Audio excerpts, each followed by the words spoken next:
You are very welcome. On this channel whose name is MSB Tech Official, today's topic is fireman systems.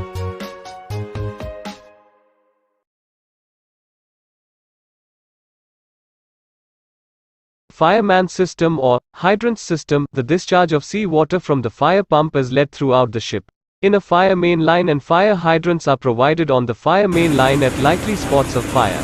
Hoses and a nozzle are provided near each fire hydrant to direct water under high pressure on the fire. In this system, water is available under pressure to fight fire at all points in vessel.